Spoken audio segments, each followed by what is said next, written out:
Territorial dispute. जवाब क्या होना चाहिए? जब सियालकोट को एंगेज किया जाता है, आप बीकानेर को एंगेज करें, आप गुजरात को एंगेज करें, फिर आप देखें इंडिया आपको कैसे। जनरल साहब हमारे साथ जो है वो पाकिस्तान के एक सीनियर जर्नलिस्ट वसीउल्लाह खान साहब हैं। अच्छा वसीउल्लाह खान साहब, हम दिलबीर सिंह जो पाकिस्तान भारत के चीफ ऑफ आर्मी स्टाफ हैं, उनके बयान पर आज बात कर रहे हैं कि उनके बयान से एक पाकिस्तान के अंदर एक थ्रेट क्रिएट हो गया है और इस पे हमें कैसे बिहेव करना चाहिए।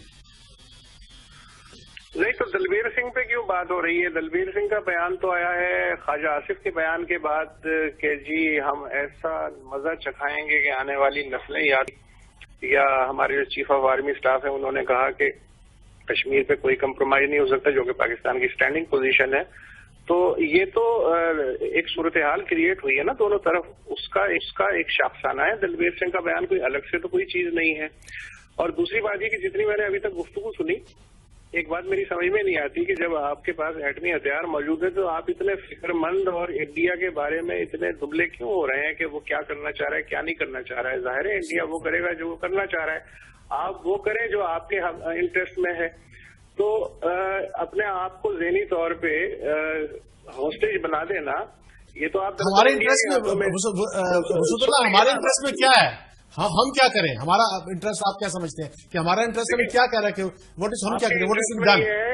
पहले आप कहते थे कि जी कन्वेंशनल पैरिटी नहीं है इसलिए न्यूक्लियर हथियार जरूरी है। अब आपके पास न्यूक्लियर हथियार आ गए तो कम से कम थोड़ा सा तो सेल्फ कॉन्फिडेंस आए।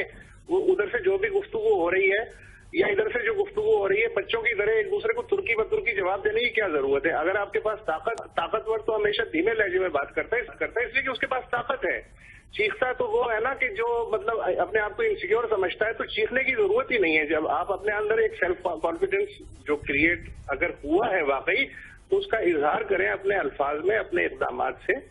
और अगर मसलन फर्ज करें कि इंडिया छिछोरपन पे उतर आया है, तो कम से कम आप छिछोरपन पे ना उतरे। तो इस तरह जो है ना चीजों को टैकल किया जा सकता है। रही ये बात कि जी इंडिया और पाक चाइना जो कॉरिडोर है, ये बात भी समझ में नहीं आ रही। हमारी कौन सी इंडिया से डायरेक्ट तिजारत है, या पाकिस्तान कितना डिपेंडेंट है माशी तौर पे कि अगर चीन और पाकिस्तान में कोई बात होती है और इंडिया कोई चीखता चिल्लाता है तो हम इतना सीरियसली उसे क्यों लेते हैं? इसलिए कि हम इंडिया पे माशी तौर पे तो डिपेंडेंट नहीं है। तो इसको जो है एक हवा बना देना, और हवा क्यों बनाया जा रहा है?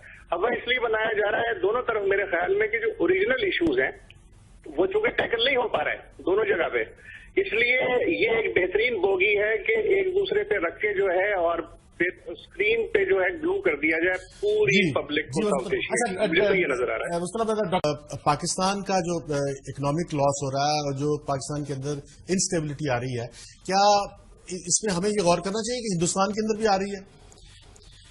देखिए, जो मुझे कई दफा अपनी साइकी की समझ नहीं आती, पहले तो एक बात तय करें, आप इस दुनिया में रहना चाहते हैं या किसी और खल्क की आप हम हर से लड़ना चाहते हैं? आपने अगर ये फैसला कर लिया कि तमाम दुनिया, माजरत के साथ जनरल साहब से, तमाम दुनिया हमारे खिलाफ है क्योंकि हम मुसलमान हैं, अगर ये फैसला है तो फिर तो आप सामान बंद करें और यहां से चले जाएं। क्योंकि अगर आपका ख्याल है तमाम दुनिया आपके पीछे तो आप बच नहीं सकते। देखिए, मुसलमान तो मलेशिया भी है, मुसलमान इंडोनेशिया भी है, हिंदुस्तान में हमसे ज्यादा मुसलमान है, वो को बहुत अच्छे हैं। अगर इतना ही हमारे खिलाफ है सारी दुनिया, तो ये अमेरिका सारा वक्त जो पैसे एड हम मांगते फिरते हैं, एड मिलती है, कोई चीन जो है वो मुसलमानों का कोई बहुत दोस्त है।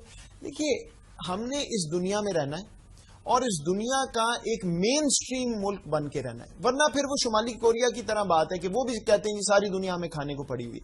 और अगर ये बात सच भी है, अगर मैं तस्लीम कर भी लूं कि तमाम दुनिया हमारे खिलाफ है, फिर भी आपको उसके बावजूद इसी दुनिया में रहना है, क्योंकि और तो कोई दुनिया वो हमारे पास आने नहीं लगी। अच्छा, अब आइए आप इस तरफ कि ये इंस्टेबिलिटी आ रही है वगैरह। अभी जो आपके मेहमान फोन लाइन पे थे, उन्होंने बड़ी अच्छी बात की कि जी आप सिर्फ ये स्टेटमेंट देख रहे हैं, पहले अपनी वाली नहीं देखी। यही बात हिंदुस्तान दुनिया को जाके कर रहा है। अब अगर वो स्टेटमेंट्स आपने ना दी होती या अब इस पे रिएक्ट ना करें तो हिंदुस्तान को और मवाद नहीं मिलेगा। ये मैं बात कर रहा हूं। अब इंडिया की इंस्टेबिलिटी होती है कि नहीं, उनको ये करना चाहिए या नहीं, ये उनका मसला है। मैं उनको ना तो तजवीज कर सकता हूं, ना वो मेरी बात सुनने वाले। हमारी साइड पे थोड़ा सा तहम्मुल, कोई کسی قسم کا خطرہ نہیں ہے کہ ہندوستان جو ہے وہ آ کے اور خدا نخواستہ پاکستان کو لے جائے گا اور ہم سوتے رہ جائیں گے. اگر ایسا معاملہ تھا تو یہ ساری دفاعی تجزیہ اور دفاعی چیزیں ہمارے پاس ہونے کی ضرورت نہیں تھی. دوسری بات یہ انسٹیبلٹی اندر کی. دیکھیے یہ انسٹیبلٹی کوئی 2 ہفتے پہلے شروع نہیں ہوئی. ہمارے اندرونی معاملات بہت گمبھیر ہیں اور مجھے جو اصل مسئلہ ہے اس سارے ایپیسوڈ سے جو ہندوستان کے ساتھ ہے وہ ہے ہی یہ کہ ہم اپنے آپ کو اتنا ڈسٹریکٹ کر رہے ہیں, اتنا ہی ڈسٹریکٹ, شاید اس سے زیادہ ڈسٹریکٹ جو ہندوستان ہمیں چاہتا ہے.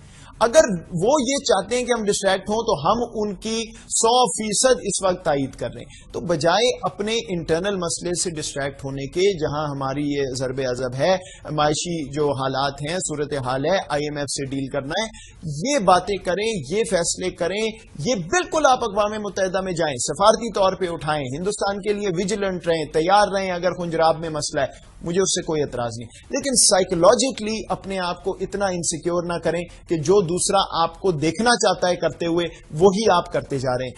آپ نے یہ سائیکولوجیکل انسیکیورٹی دکھائی جب امریکی نیشنل سیکورٹی ایڈوائزر 3 دن پہلے یہاں پہ آئی ہوئی تھی. کیا جواب ملا آپ کو؟ ایک سٹیٹمنٹ نہیں دی اس نے ہندوستان پہ, اور وہ یہ کہہ کے چلے گئے ڈو مور وغیرہ. اگر آپ تحمل سے کام لیں, ان کو کہیں جی اگر آپ نہیں سالو کریں گے خود کر لیں گے ہم, تھینک یو, تو آپ کو سٹیٹمنٹ بھی ملے گی اور آپ کو رسپیکٹ بھی ملے گی دنیا. اس وقت جو دنیا, جو پریجوڈس کی بات ہے, جو ان کی طرف رجحان ہے دنیا کا, میرے نزدیک وہ اس لیے نہیں کہ وہ مسلمان نہیں, ہندو وغیرہ, وہ بڑی سادہ سی بات ہے. وہ اس وقت دنیا کے سب سے بڑے آرمز امپورٹر ہیں. ملٹری انڈسٹریل کمپلیکس سارا دنیا کا ان کی طرف دیکھ رہا ہے. ان کی اکانومی اس سچویشن میں ہے کہ جو مغربی ممالک کے انویسٹر ہیں وہ ان کی طرف دیکھ رہے ہیں. ہم نے اس ڈفرینشیل کو کم کرنا ہے. اگر آپ اگلے 10 سال میں اس ڈفرینشیل کو کم کر لیں گے تو یہ جو ہندوستان آج کر رہا ہے یہ اس کی مجال نہیں ہے کر سکے. اگر یہ ڈفرینشیل بڑھتا گیا, اگر ہم ڈسٹریکٹ ہوتے رہے, ہندوستان کی اکانومی بڑھتی رہی, تو جو آج 2 منٹ وہ آپ سے بات کر رہے ہیں وہ بھی شاید 10 سے 15 سال بعد. آپ یہ جو بات کر رہے ہیں محیط کے, اصل بات یہ ہے کہ ہم اکنامکلی پیچھے جا رہے ہیں اور ہمیں اپنی اکنامکس پہ زور دینا چاہیے, نہ کہ ہم اپنی اس طاقت پہ دیں جس کی ہمیں ضرورت نہیں, کیونکہ وی آر نیوکلیر پاور, ہمیں اس پہ گھبرانے کی اور ان کا مقابلہ کرنے کی ضرورت نہیں. میں تو یہ سمجھتا ہوں, ایک تو فوجیوں کو بہت سادگی کی حد تک سمجھا جاتا ہے کہ ان کو پتہ نہیں ہوتا. دوسری بات یہ ہے کہ آپ ایک ہولسٹک ویو لیں. جب وہ ہمارے بارے میں اسٹیٹمنٹ دیتا ہے ہم چپ نہیں رہ سکتے, بیکاز ہمیں کہہ رہا ہے کچھ, ہماری عوام چاہتی ہے بولیں. آپ واگا بارڈر کی پریڈ دیکھیں, لیکن پیپل لائک اٹ. ڈاکٹر صاحب جو جن صاحب کہہ رہے ہیں, اچھا ہندوستان کی گروتھ تو آج بھی وہ کہہ رہے ہیں سلو ہو گئی ہے, لیکن وہ 7% ہے, ہم 3 پہ کھڑے ہیں, بلکہ اس سے بھی نیچے ہیں. تو ہم کیسے اکنامکلی گرو کر رہے ہیں, یا ہم اس سچویشن میں کیسے جائیں جس میں ہم ہندوستان کا مقابلہ کر سکیں؟ وہ تو صرف اکنامک گروتھ کا طریقہ ہے, اور وہ تو جن صاحب نہیں بتا رہے. دیکھیں, اکنامک گروتھ کے لیے آپ کو اپنے انٹرنل سچویشن کو دیکھنا پڑے گا, اور اس کا ایک ایسپیکٹ یہ بھی ہوتا ہے کہ آپ کی انٹرنیشنل کمیونٹی سے پازیٹو لنکیج ہو. آپ لوگ آپ کے ہاں اگر آتے ہی نہیں, آپ کی اگر میٹنگیں جو ہیں وہ دبئی میں ہوتی ہیں بزنس کی, تو اسی سے آپ اندازہ کر سکتے ہیں. تو میرا خیال یہ ہے, دیکھیں جہاں تک ہندوستان کا تعلق ہے, میرے نزدیک ہندوستان کو پاکستان ایک صحیح جواب دے رہا ہے, صحیح طریقے سے ڈیل کر رہا ہے, اس سے زیادہ پینک کرنے کی ضرورت نہیں ہے. بالکل جب سیالکوٹ میں اگر ایک فائر آتا ہے تو پاکستان اس کا جواب دیتا ہے, یہ نہیں ہے کہ پاکستان بیٹھ جاتا ہے. وہ اس قسم کا قصہ چلے گا, وہ پریشر بلڈ کرنا ہے وہ پاکستان کے اوپر. دوسری طرف جو ہے, پاکستان کو جب تک آپ اپنی اکانومی کو ریہیبلیٹیٹ نہیں کرتے, جس کے فی الحال کم اقدامات ہیں, اور میرے نزدیک اکانومی کی ریہیبلیٹیشن یہ نہیں ہے کہ منسٹری آف فائنانس جو ہے وہ اسٹیٹسٹکس ریلیز کر دیتی ہے کہ ہمارے انفلیشن کم ہو گئی ہے. اکانومی کو اگر آپ نے دیکھنا ہے, انفلیشن کم ہے زیادہ ہے, آپ بازار میں جا کے چیزیں خریدیے. آپ عام آدمی کا کچن کس طرح چلتا ہے اس کو اگر آپ اسٹڈی کریں گے تو وہ آپ کو پتہ لگے گا کہ ہماری اکانومی کہاں پہنچی ہوئی ہے. جہاں تک چائنا پاکستان کوریڈور ہے, چائنا پاکستان کوریڈور کو اتنا انڈیا کا خطرہ نہیں ہے جتنا کہ ٹیررزم کا خطرہ ہے. آپ دیکھیے, چائنا کی بڑی مہربانی ہے کہ ان کے اتنے انجینئر یہاں مارے گئے ہیں.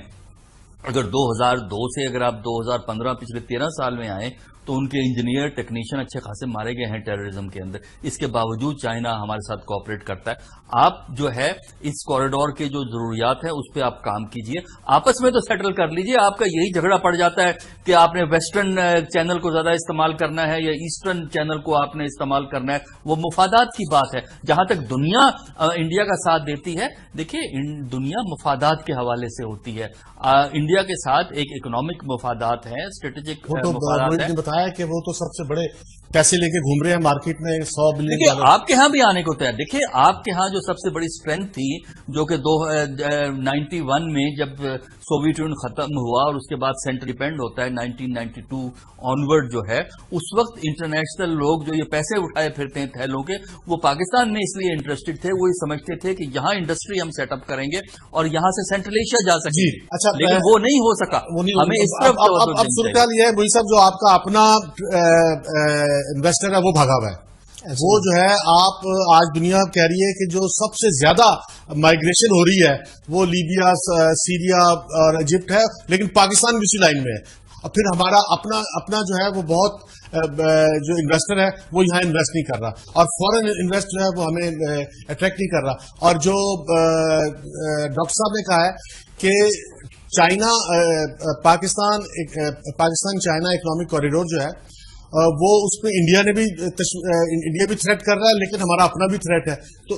तो इसलिए हम बात करता है। हाँ। ये जो है कि जी अमेरिका और हिंदुस्तान मिले हुए हैं वगैरह, बिल्कुल चलें अगर उनका ताल्लुक बेहतर है। याद रखिए 20 साल पहले हिंदुस्तान और अमेरिका बात भी नहीं करते थे, सर्द जंग में दूसरी तरफ खड़े थे एक दूसरे के।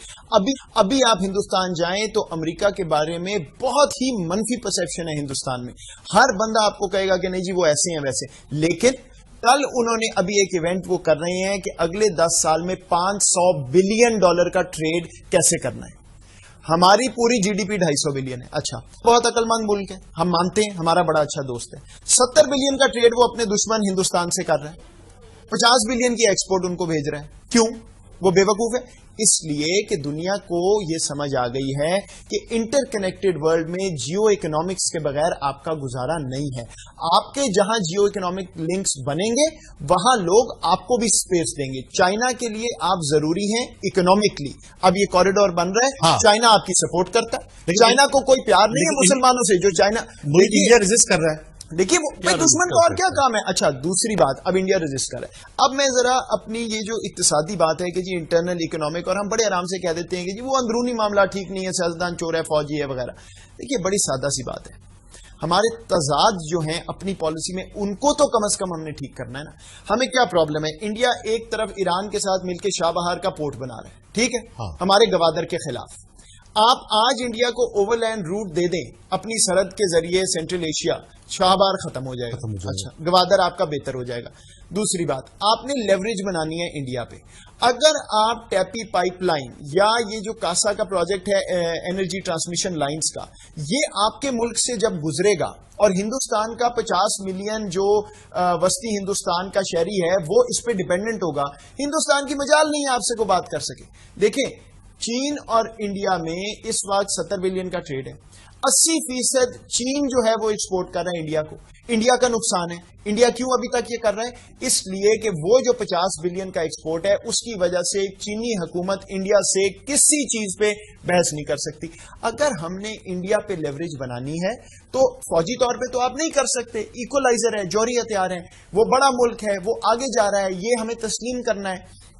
आप इकोनॉमिक लेवरेज ऐसी बनाएं, आप उनको कहें जी ओवरलैंड रूट लें, इसके बाद आपने कोई बात की हमसे तो हम बंद कर देंगे। आप ये टैपी पाइपलाइन, एनर्जी पाइपलाइन गुजारें, वो आपके मुंतजिर होंगे, कभी यहां पे इंस्टेबिलिटी कर ही नहीं सकेंगे, वरना उनके अपने शहरी को नुकसान है। तीसरी बात, मैं बड़ी देर से कह रहा हूं, आप इंडियन कश्मीर को जाके कहें कि अपना सारा दुनिया का ट्रेड हमारे थ्रू करें, कश्मीर हमारा कराची का पोर्ट इस्तेमाल करें, मुफ्त करें। 5 साल में आप देखेंगे वो आप पे डिपेंडेंट हो जाएंगे। वो खुद अपनी रियासत को कहेंगे कि भाई ये मामला नहीं है, हमारे लिए पाकिस्तान बड़ा जरूरी है। देखिए, हमें आउट ऑफ द बॉक्स सोचना। जी सर, ये जो वही कह रहे हैं कि हिंदुस्तान को हम अपना दस्ते नगर कर ले।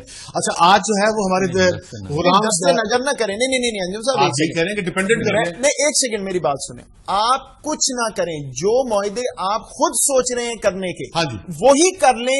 हिंदुस्तान اس کے بعد پاکستان کی اسٹیبلٹی کو موجود رکھنے پہ مجبور ہو جائے. دیکھیں آج جو ہے وہ خود ہی کہہ رہے ہیں کہ ہم ہمارے ساتھ کون ہے کہ اگر ہم دنیا میں انٹرنیشنلی جاتے ہیں اپنا کیس لے کے تو دنیا تو ایبسٹریکٹ اصولوں پہ یا اخلاقیات پہ تو فیصلہ نہیں کرتی نا, وہ تو پالیٹکس پہ فیصلے کرتی ہے, وہ اپنے انٹرسٹ پہ فیصلے کرتی ہے. تو ہم دنیا میں کہاں کریں گے؟ ایون چائنا جو ہے وہ UN میں جو ہے وہ ایبسٹین کر گیا جب حافظ سعید کی پابندی کی باری آئی, اور اسی طرح سے امریکہ بھی, اسی طرح سے روس بھی, اسی طرح سے ہمارے ساتھ کون ہے اور ہم کس کو لے سکتے ہیں؟ کیا رستہ کوئی رستہ بتایا ہمیں؟ اچھا پہلے تو یہ بات کہ اس میں کوئی شک نہیں, میرا خیال ہے متفق ہیں کہ شاید ہندوستان کی پالیسی نظر آ رہی ہے کہ آئسولیٹ کیا جائے. اس میں بھی کوئی شک نہیں کہ دنیا جو ہے وہ کوئی فیئر پلے نہیں کر رہی, وہ فیوریٹس پک کرتی ہے, اور سارے ہم بھی کرتے ہیں وہ بھی کرتے ہیں, یہ دنیا کا دستور یہی ہوتا ہے, اس میں کوئی ناراضگی کی بات نہیں. اچھا اب آئیے اس بات پہ کہ جی ہم نے کرنا کیا ہے. دیکھیے یہ سوچنا ضروری ہے کہ کیوں ہم اس سچویشن میں, اور میرے نزدیک اس کی صرف ایک وجہ ہے, اندرونی طور پہ آپ کھوکھلے ہو گئے اور ہندوستان جو ہے وہ صحیح غلط جس طرح بھی ہے اس کی اکانومی آگے چل پڑی, دنیا کو وہ انٹرسٹ کرنا شروع ہو گیا, دنیا اس طرف چلی گئی. اب آپ نے اس کو تبدیل کرنا ہے. ٹھیک, اچھا پہلے تو یہ بات کر لیں کہ جی ان کا DNA ہے اور فلاں ہے اور مودی صاحب ایسے ہیں. ٹھیک ہے, مان لیتے وہ بھی ہے. مودی صاحب کب آئے حکومت میں؟ ہاں ابھی 2 سال. منموہن سنگھ صاحب کا بھی یہی تھا. ہاں نہیں تھا. تو اگر ہمارا خیال تھا کہ یہ ہمارے مفاد میں جو میں نے باتیں بتائی ہیں کہ ان کو اکنامکلی آپ ڈیپینڈنٹ کر لیں, وہ تب کر سکتے تھے. ہمارا مسئلہ ہے کہ ہم سمجھتے ہیں کہ یہ ہمارے مفاد میں نہیں ہے, کیونکہ اگر ہم یہ کریں گے تو کشمیر جو ہے وہ بیک برنر پہ چلا جائے گا. دیکھیے اب جو صورتحال ہے کشمیر صرف برنر پہ ہے اور وہ برنر ہمارے نیچے ہے, اس لیے ہم جو ہیں وہ آگ کے اندر بیٹھے ہوئے ہیں, باقی دنیا ہماری بات سننے کو تیار نہیں ہے. تو اسٹریٹجی اگر وہی رہی جو ابھی ہے, ہندوستان اوپر جا رہا ہے ہم نیچے. دیکھیے ہم وہ کہیں جس کو اس کے ملازمین کہہ رہے ہیں, شیئر ہولڈرز کہہ رہے ہیں کہ جناب باقی کمپیٹیٹرز آگے جا رہے ہیں, آپ کچھ تبدیلی لائیں. CEO کہتا جا رہا ہے کہ نہیں اسی طرح ہی چلے گا, تھوڑی دیر بعد آپ کی اسٹاک جو ہے وہ گر جائے گا, دوسرے کا بڑھ جائے گا. اچھا اب آپ کہتے ہیں دنیا میں چلے جائیں, چلیں دنیا کی بات کرتے ہیں. اقتصادی طور پہ ہی بڑھنا ہے نا آپ نے, دنیا میں جائیں. آسیان ایک بہت بڑا بلاک ہے ساؤتھ ایسٹ ایشیا کا, ہندوستان آپ کو وہاں نہیں جانے دیتا. اوشینک رم کنٹریز ہیں, ہندوستان ٹائم ختم ہو رہا تھا بالکل. اس کو میرا کہنے کا مقصد صرف یہ ہے کہ آپ کے پاس اس وقت اور دنیا میں آپشنز نہیں ہیں ہندوستان کو چیک میٹ کرنے کی, سوائے اس کے کہ آپ ان کو اپنے اوپر ڈیپینڈنٹ کر لیں, اپنی اسٹیبلٹی پہ ڈیپینڈنٹ کر لیں. اگر ہم اس طرح سوچیں گے تو مواقع ملیں گے. ایک ذمہ دے دیں بس کیونکہ ٹائم ختم ہو رہا ہے. میں یہ کہہ رہا ہوں کہ آپ ساری ایفرٹس کریں جو ڈاکٹر صاحب نے کہی ہیں, معین صاحب نے کہی ہیں, لیکن جہاں پہ انڈیا آپ کے ساتھ دشمنی کرتا ہے اس کا جواب اسی طرح ہی دیں, اینٹ کا جواب پتھر سے دیں, باقی ایفرٹ بھی کر سکتے ہیں.